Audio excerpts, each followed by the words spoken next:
नमस्कार, ज्योति सिंधानी में आपका स्वागत है। आज मैं आपको बताने वाली हूँ कुंडली से रिलेटेड बेसिक चीज़। देखिए, यदि आपके पास कुंडली अवेलेबल है तो आप अपनी कुंडली को खोलिए और देखिए। तो आज मैं आपको बताऊंगी कुंडली में कौन सी चार्ट हमें देखनी होती है। जैसे लगन कुंडली हो गए, चंद्र कुंडली हो गए, नवांश कुंडली हो गए, दशमांश कुंडली हो गए। तो कुंडली में क्या देखना होता है, किस चीज़ को देख के किस चीज़ के बारे में हम लोग डिसाइड करते हैं। मैं आपको एक कुंडली ड्रॉ करती हूँ यहाँ पे, ठीक है। मान लीजिए ये आपकी लगन कुंडली है। तो आज मैं आपको बताऊंगी लगन कुंडली से किस चीज़ को डिसाइड करते हैं, चंद्र कुंडली से किस चीज़ को डिसाइड करते हैं, प्लस आपके नवांश दशांश कुंडली जो होते हैं, जैसे कि D9 D10 कुंडली बोलते हैं, उससे हम लोग किस चीज़ के बारे में जानते हैं। तो देखिए, ये आपकी सपोज एक कुंडली है। तो आपको क्या देखना है, सबसे पहले कुंडली में हम लोग लगन चार्ट को देखते हैं। सबसे पहले किसी भी जातक की कुंडली में लगन को देखते हैं। लगन चार्ट को क्यों देखते हैं? लगन चार्ट को देखने का रीजन होता है कि जातक का शरीर स्वयं आप हैं। लगन का मतलब आपका व्यक्तित्व, आपके अंदर में किस किस ग्रहों की ऊर्जा है, इन सभी चीज़ों को देखने के लिए हम लोग लगन चार्ट देखते हैं। और देखिए, और लगन में जो भाव होते हैं, जिस प्रकार से हम लोग काउंटिंग करते हैं 1 2 3 4 5 6 7 8 9 10 11 12 12 भाव होते हैं, ठीक है।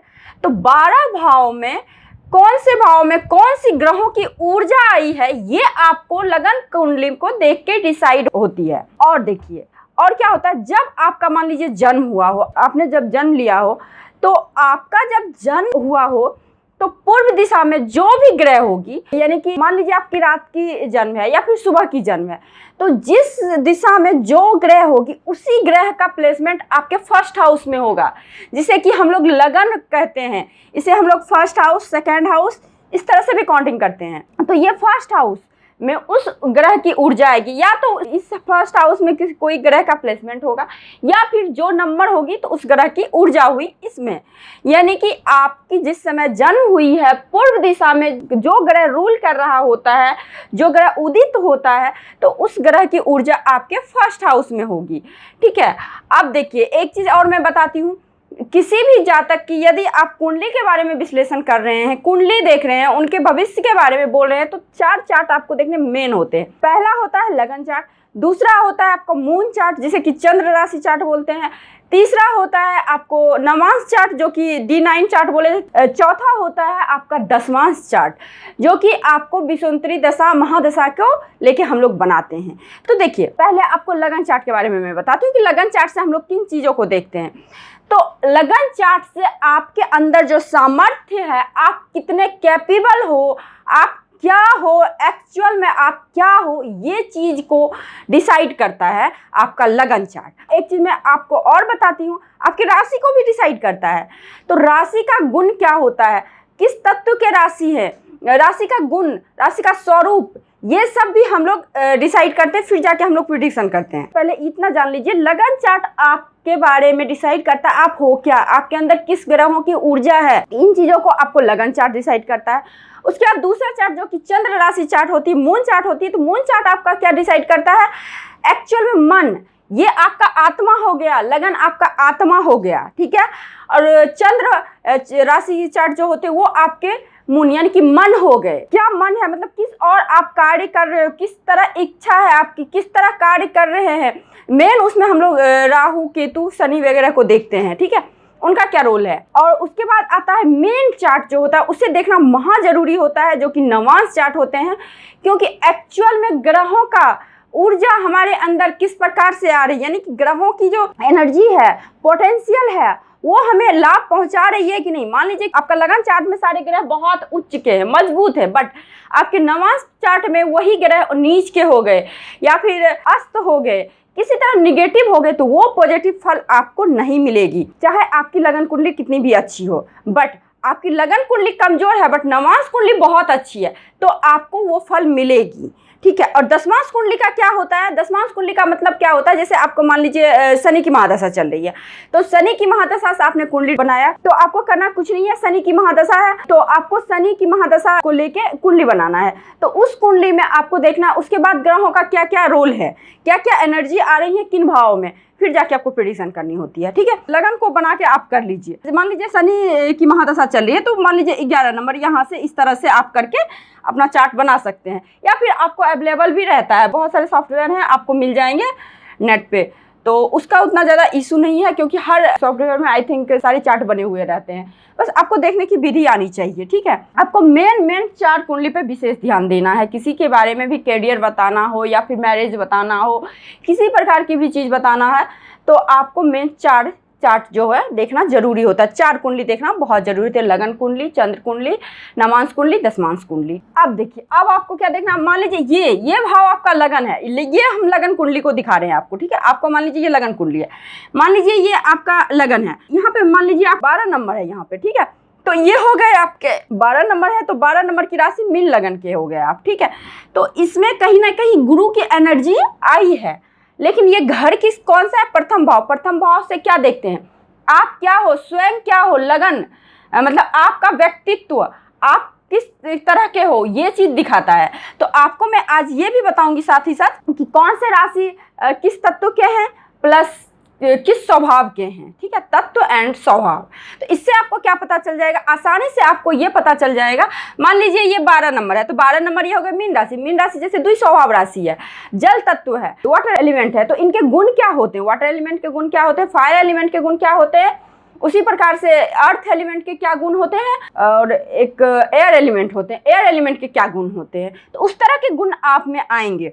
तो मान लीजिए ये जल तत्व की राशि है, ये लगन हो, यानी कि आपका स्वभाव कहीं ना कहीं उस प्रकार से जरूर होगा, व्यक्तित्व जरूर ऐसा ही होगा। लगन कुंडली के लगन से हम लोग इन चीज़ों को देखते हैं, आप क्या हो, स्वयं को देखते हैं, स्वयं व्यक्तित्व कैसा है, आप क्या हो एक्चुअल में, ये देखते हैं। दूसरे भाव से हम लोग धन को भी देखते हैं, कुटुंब को भी देखते हैं, यानी कि ये आपके धन का भाव हो गया, ठीक है, और कुटुंब का भाव हो गया, यानी कि धन प्लस आपके जो रिश्तेदार वगैरह हैं, इन सभी चीज़ों को देखते हैं कैसा रहेगा। और तीसरा भाव जो है, इससे हम लोग क्या देखते हैं, पराक्रम, साहस, भाई का भी देखते हैं हम लोग, ठीक है।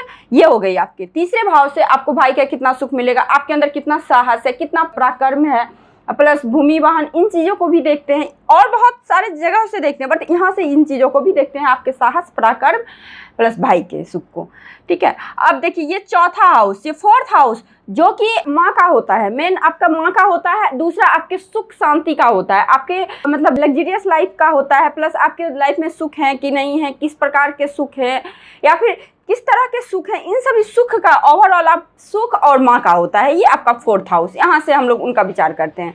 और फिफ्थ हाउस आपके संतान का होता है, प्लस आपके नॉलेज ज्ञान का होता है, ठीक है। सिक्स हाउस आपके शत्रु का होता है। उसी प्रकार सेवंथ हाउस आपके पार्टनर का होता है। पार्टनर का कहने का मतलब ये नहीं कि आपके सिर्फ लाइफ पार्टनर का होता है, किसी भी तरह के पार्टनर, बिजनेस पार्टनर हो गए या फिर किसी तरह के भी पार्टनर का होता है आपका ये सेवंथ हाउस, क्योंकि ये आप है और ये आपका पार्टनर है, यहाँ से इस तरह से। उसी प्रकार से एट्थ हाउस, तो एट्थ हाउस हो गए आपके मृत्यु का घर होता है, प्लस आपका एक तरह से ये जैसे आपके शत्रु का होता है, उसी प्रकार से ये आपके मृत्यु का भी होता है, शत्रु का रोग का ये होता है। तो यहाँ से हम लोग किसी जातक का मृत्यु को भी देखते हैं। प्लस नाइन्थ हाउस हो गया आपके भाग्य का, आपने प्रारब्ध में जो काम किए हैं उनका भाग्य का साथ आपको कितना मिलेगा नहीं मिलेगा, इन चीज़ को देखते हैं। उसी तरह 10th हाउस आपके रोजगार का होता है आपके, उसी तरह 11th हाउस आपके लाभ का होता है, और ये होता है आपके व्यय का, खर्चा का होता है, या फिर विदेश सेटलमेंट वगैरह, इन सभी चीज़ों को हम लोग 12th हाउस से देखते हैं, ठीक है। अब देखिए केंद्र भाव कौन सा होता है आपका, केंद्र हो गया 1, 4, 7, 10, ये हो गया केंद्र। यहाँ पे शुभ ग्रह यदि बैठ जाए या फिर ये भाव सारे आपके शुभ फल ही देंगे। यहाँ तक कि यहाँ भी कभी कभी क्रूर ग्रह, अशुभ ग्रह भी बैठ जाते हैं तो ये शुभ फल ही देते हैं, क्योंकि केंद्र है ना, केंद्र का स्थान है, तो ये बहुत ही पावरफुल घर होते हैं। तो ये हो गया आपके केंद्र, जो कि शुभ ग्रह बोल जाते हैं। उसके बाद आपका त्रिकोण, त्रिकोण हो गया 5th house and 9th house, ठीक है। ये हो गया आपके त्रिकोण, ये भी आपका बहुत ही शुभ स्थान है, काफी शुभ स्थान है। तो ये हो गया। उसके बाद क्या होता है, उसके बाद फन फर भाग होता है, जिसे कि हम लोग दूसरा, 5वां, 8वां, 11 फन फॉर्म होता है, जो कि मिश्रित फल देता है। यहाँ पे ग्रह है ज़्यादा निगेटिव और ज़्यादा पॉजिटिव नहीं देते हैं, मिश्रित फल देते हैं, ठीक है। उसके बाद क्या होता है आपको त्रिक भाव, जो कि बहुत ही कष्टदायक भाव होता है। ये हो गया 6 और ये हो गया 8, ये हो गया 12, ठीक है। इस तरह से 1 से यहाँ गिनती गिनिए तो ये भाव आपका त्रिक भाव है, जो कि अशुभ भाव बोले जाते हैं। यहाँ पे कोई भी ग्रह आ जाए तो अपना निगेटिव फल ही देते हैं। बहुत सारे कंडीशन होते हैं, वो अलग मैं अभी बस बेसिक बता रही हूँ कौन सा घर किस प्रकार का फल देता है, ठीक है, क्योंकि बहुतों को पता होगा ये चीज़, तो वो बोलेंगे अरे यहाँ तो शुभ ग्रह बैठ जाए तो शुभ फल देते हैं, राजयोग बन जाते हैं, वो बनते हैं, बट मैं बेसिक बता रही हूँ। केंद्र आपका बहुत शुभ घर है, त्रिकोण आपका बहुत ही शुभ घर है, और प्लस ये त्रिक जो कि 6, 8, 12 होता है, ये आपका निगेटिव घर है, ये आपको निगेटिव फल देता है यहाँ पे कोई भी ग्रह। अब मैं आपको बताती हूँ एक चीज और, ये चीज तो आप जान लीजिए ये कुंडली का इस प्रकार से है। और देखिए जैसा कि मैं बताई हूँ, पहला आपका हो गया शरीर, दूसरा आपका हो गया धन, तीसरा हो गया स्वास्थ्य पराक्रम, चौथा हो गया सुख और माता, पांचवा हो गया आपका संतान एवं विद्या, इस तरह ये छठा शत्रु हो गया, उसी तरह सातवां घर आपका हो गया जीवन साथी का या फिर किसी प्रकार के लाइफ पार्टनर का। उसी प्रकार से यहाँ पे 8th हाउस ये हो गया आपके मृत्यु आयु का हो गया, ठीक है, यहाँ पे भाग्य का हो गया, और ये नौकरी का भी होता है, पिता का भी, ये माता का होता है, ये पिता का होता है, ठीक है, ये पिता का होता है, प्लस राज्य पद किस तरह का, मतलब आपके करियर एक तरह से रोजगार का होता है, ठीक है। उसी प्रकार से 11th हाउस हो गया आपका आय का, लाभ का, और 12th हाउस हो गया आपका व्यय का, हानि का, ठीक है। अब देखिए ये हो गया। अब मैं एक चीज आपको बताती हूँ, ये तो आप घर देख लिए, अब भाव जान, ये सब भाव होते हैं, ये सब चीज देखते हैं हम लोग।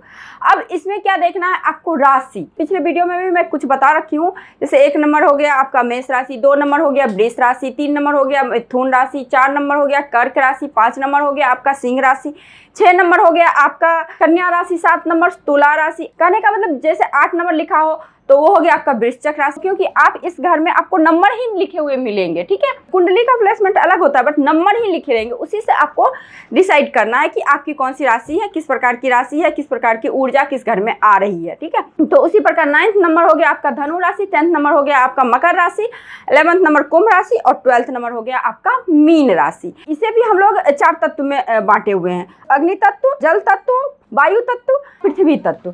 तो कौन सा राशि किन किन तत्वों में आती है, उस तरह का गुण धर्म राशि वाले व्यक्तियों में होगा। तो देखिए सबसे पहले आपका अग्नि तत्व, ठीक है, जिसको कि हम लोग फायर एलिमेंट बोलते हैं, ये हो गया आपका अग्नि तत्व, ठीक है, ठीक है। तो अग्नि तत्व में कौन से राशि आएंगे आपके, मेष, सिंह, धनु, ठीक है, मेष, सिंह और धनु, ये राशि जो है आपके अग्नि तत्व राशि हो गई, ये हो गई आपकी अग्नि तत्व राशि। तो अग्नि तत्व राशि वाले का गुण क्या होगा, यानी कि आपके मेष, सिंह और धनु राशि के गुण क्या होंगे, देखिए इन लोगों का ये मूल स्वभाव होगा।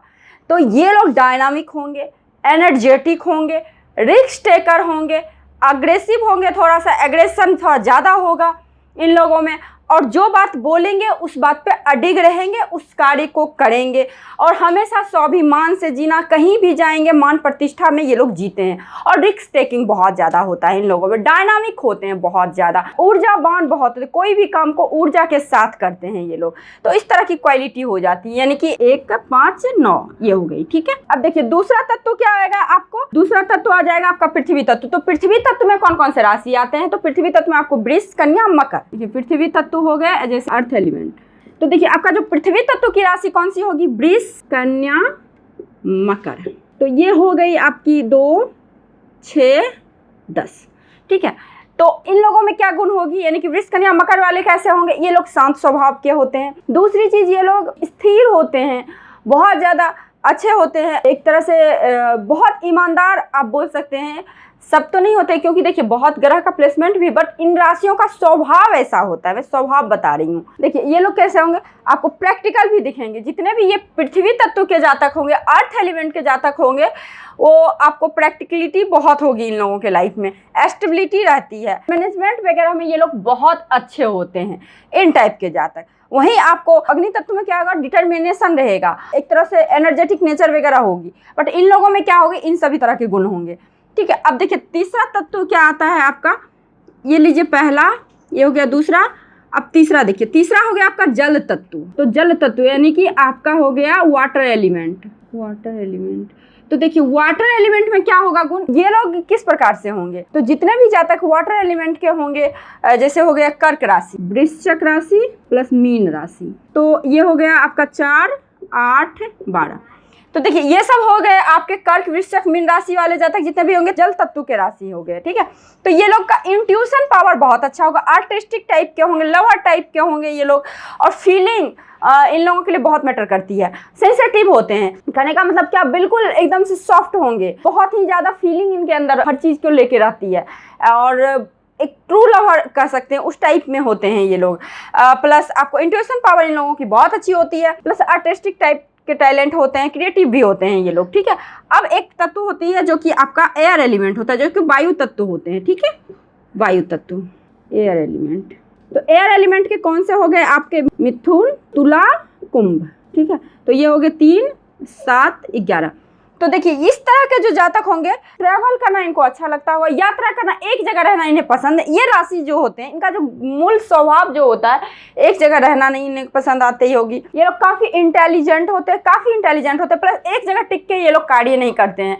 और दूसरा चीज़ क्या, इन लोगों का मतलब यात्रा करना, इनको यात्रा से लाभ भी बहुत ज़्यादा, और हमेशा कमाते हैं, प्लस खुशहाल होते हैं ये लोग, बहुत खुश रहना पसंद करते हैं। आपने किसी का भी सबसे पहले कुंडली देखा, ठीक है, कुंडली देखा, तो आपको मेन क्या देखना है, आपके कुंडली में लगन कुंडली देखना है। लगन कुंडली देखा, लगन कुंडली में क्या देखना है, केंद्र देखना है, त्रिकोण देखना है, त्रिकभाव देखना है, ठीक है। उसके बाद आपको मान लीजिए पता चल गई आपकी राशि कौन सी है।